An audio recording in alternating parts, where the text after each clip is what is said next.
একটা গ্রামের local football টুর্নামেন্টে কি পরিমাণে দর্শক হয় তা আপনি ট্রাইব্রেকার দেখলে বুঝতে পারবেন। Hello beautiful people, this is Shaon. Welcome back to video number 9 of the football match. আমি মুম্বাই শহীদুল ভাই, আমরা একটা বাইক নিয়ে বেরিয়ে পড়লাম। আমরা যাচ্ছি কুড়িগ্রাম ধরলা সেতুর উপর দিয়ে। আপনি যে সেতু থেকে দু চারটার দিকে লক্ষ্য করেন, দেখবেন শুধু বালু আর বালু, মনে হচ্ছে যে একটা দ্বীপ জেগে উঠেছে। সো আজ আমাদের গন্তব্য স্থল হলো কুড়িগ্রাম সদরের ভোগডাঙ্গা ইউনিয়নের হাদিরডোবা নকআউট ফুটবল টুর্নামেন্টের কোয়ার্টার ফাইনালে 3 নাম্বার ম্যাচ চালাতে যাচ্ছি। মাঠে ঢুকেই দেখি ছোট ছেলেগুলো ফুটবল খেলতেছে, যা দেখে অনেক ভালো লাগলো এবং আমি তাদের খেলা দেখতে লাগলাম। কিছুক্ষণ পর দেখতে পারি সেই ফুটবল প্রেমী পাগল লোকটা ব্যাটসম্যান জালাল হোসেন লাইজু স্যার মাঠে বসে আছে। তারপর আমরা স্যারের সাথে গল্প করতে লাগলাম। স্যার বলতে লাগলো যে এই টুর্নামেন্ট গুলো থেকে কিভাবে ভালো প্লেয়ার উঠে নিয়ে আসা যায়। তো তারপর আমরা ড্রেস আপ করে মাঠে নেমে পড়ি। আজ বাসি দিবেন শহীদুল ভাই এবং অ্যাসিস্ট্যান্ট রেফারি হিসেবে থাকবো আমি আর মুন ভাই। তো খেলা শুরু হওয়ার আগে মেন রেফারি কিছু নিয়ম জানিয়ে দিচ্ছে দুই টিমের ক্যাপ্টেন ও গোলকিপারকে।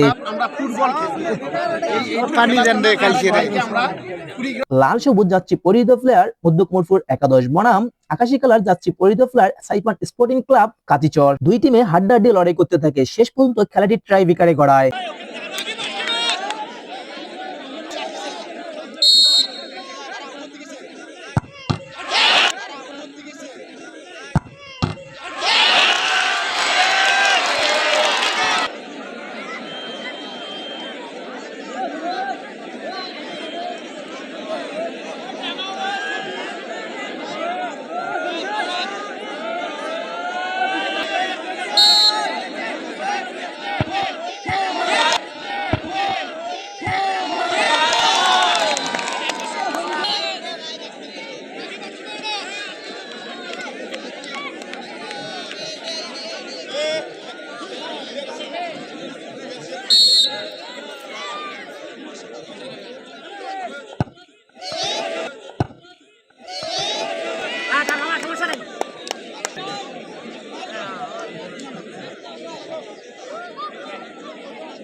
তো এই ছিল আজকের ভিডিও। কেমন হয়েছে অবশ্যই কমেন্টে জানিয়ে যাবেন।